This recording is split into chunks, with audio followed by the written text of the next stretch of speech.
Bonsoir toutes et tous. Désolé, j'ai encore un petit problème technique.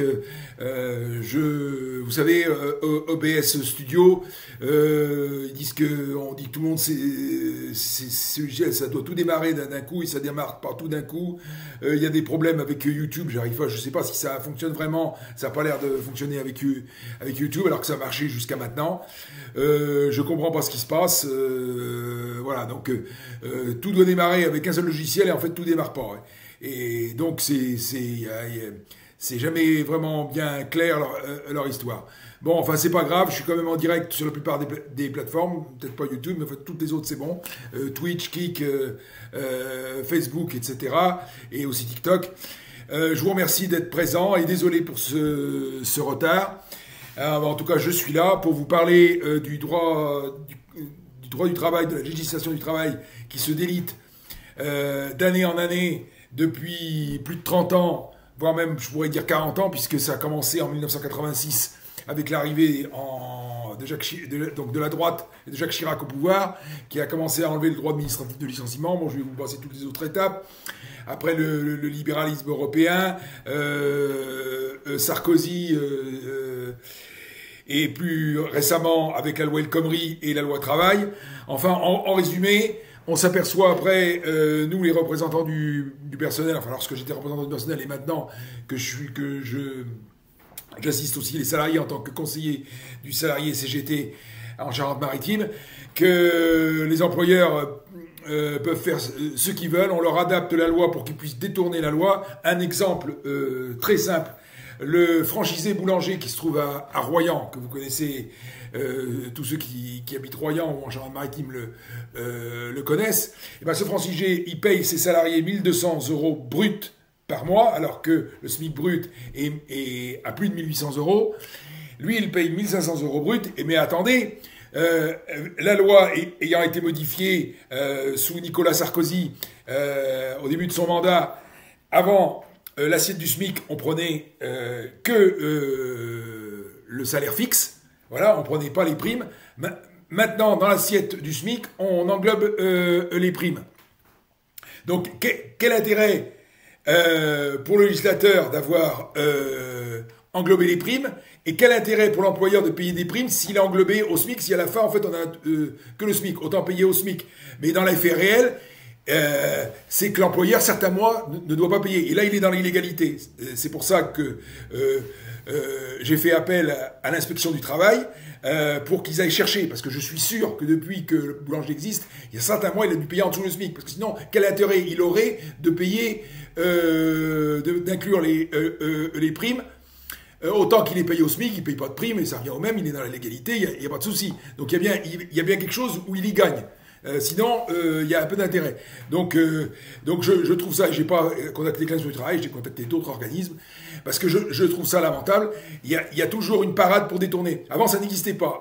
Avant, ça fait un peu moins de 20 ans que la législation a été modifiée. Avant, les employeurs ont fait du lobbying auprès de Lionel Jospin, il a refusé. Il a d'ailleurs réécrit la loi encore plus claire en disant que le SMIC brut, c'est uniquement le salaire de base qui doit être pris en compte, point barre. Et c'est Nicolas Sarkozy qui a cédé. Donc c'est lamentable, ça c'est un exemple, mais il y en a plein d'autres. Où les employeurs, le droit à l'erreur qui a été créé par Macron, enfin eux, en fait, en gros, les employeurs, qu'ils soient petits, gros, ils ont tous les droits. C'est-à-dire, ils ont le droit de payer en dessous. Si le SMIC a été créé, c'est pour éviter parce que c'est le salaire qui vous permet de vivre correctement. C'est le minimum qui vous permet de vivre correctement.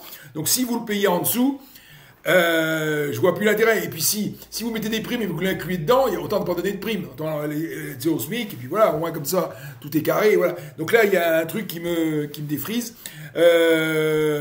Voilà, c'est pareil. C'est certaines grosses boîtes, comme j'ai connu à l'époque, quand j'ai travaillé pour Adrexo, qui s'est appelé dans les 2 dernières années Mili, qui était le principal concurrent de La Poste, et idem pour Mediapost, qui était pourtant une filiale de La Poste. Pendant des années, ils n'ont pas payé c'est-à-dire ils payaient, au lieu de payer 1 heure travaillée, 1 heure payée, ben, ils payaient en dessous. Ils avaient une préquantification qui a d'abord été mis en place pour continuer le code du travail, toujours par la droite, hein, d'abord par Jacques Chirac, ensuite par Nicolas Sarkozy, parce que 2 fois la préquantification est tombée suite au fait que certains syndicats ont alerté le Conseil d'État, on s'est dit le Conseil d'État, et 2 fois de suite sont tombés, et il a fallu 2 fois que ça retombe, parce qu'à chaque fois, les gouvernements en place leur faisaient une loi aménagée, mais elle était contraire au Code du travail. Et donc après, quand c'est retombé au bout de 2 fois, bah après ils ont été obligés de se remettre en conformité, en mettant un appareil qui mesure le temps de travail. Les premiers à le faire, c'était Mediapost. Adrexo, Mili a traîné. Il l'a fait après, pour essayer de trouver encore une parade pour pas payer, etc.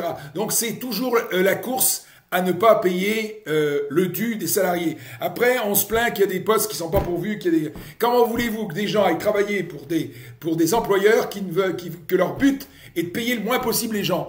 Alors, qui me sortent pas l'histoire, il y a trop de cotisations, ces cotisations, c'est du salaire différé, c'est comme si on baissait les cotisations, c'est comme si on baissait le salaire des salariés. Ça permet de payer les retraites, ça permet de payer la santé, ça permet de ceci. Donc c'est usant moralement, et moi je le vois en tant que représentant de la CGT, c'est usant parce qu'à chaque fois, eux, ils ont des parades. On fait pas autant de concessions aux chômeurs. Là, vous voyez une nouvelle législation qui est rentrée pour essayer pour continuer à sanctionner les chômeurs. Là, on fait pas de cadeaux. Là, les chômeurs, on leur laisse pas le droit à l'erreur. Mais les employeurs, ils ont tous les droits. Alors, je veux bien qu'il y ait des cotisations qui suscitent cela, mais si on n'avait pas ça, faut voir les États-Unis, depuis tout temps, il y a toujours eu plus de pauvreté que chez nous, quoi qu'on le dise.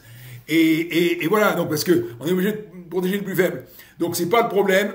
C'est pareil, les offres d'emploi qui sont pas pourvues, c'est la faute des employeurs, et moi je le dis, j'ai pas peur de le dire. Ils ont qu'à se montrer attractifs.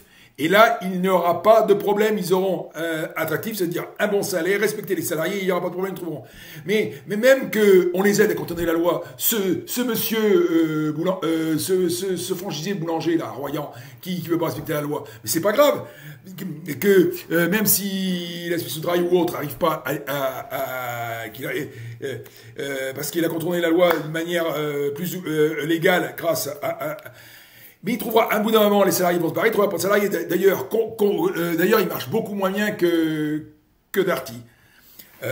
Plus loin. Voilà, et les gens, ils sont pas dupes. Non seulement il trouvera plus de salariés, mais les gens iront pas acheter chez eux. D'ailleurs, il m'avait posé la question, est-ce que vous êtes... Non, moi je viens pas chez lui. Ça certainement pas. Voilà. Moi je sélectionne quand je vais acheter, et ça aussi, c'est aussi les consommateurs, ils devraient faire ça. Quand je vais acheter, je regarde plusieurs choses. Quand je vais, dans la mesure de la possibilité, bien sûr que ça existe. Je regarde quand je vais acheter des fruits et légumes qui sont faits en France et qui soient sains pour la santé. Idem pour tout ce que j'achète, j'essaye de faire en sorte que ce que j'achète, mais c'est pas toujours possible, que ce soit la manière électronique et les smartphones, que les gens qui les construisent, etc., soient respectés et payés correctement et ne soient pas exploités. Voilà.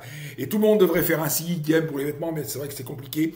Mais à la hauteur de ses moyens, essayez de le faire un temps soit peu pour éviter tout ça. Et voilà, c'était mon coup de gueule du jour parce que j'en ai ras-le-bol de voir que on contourne en permanence.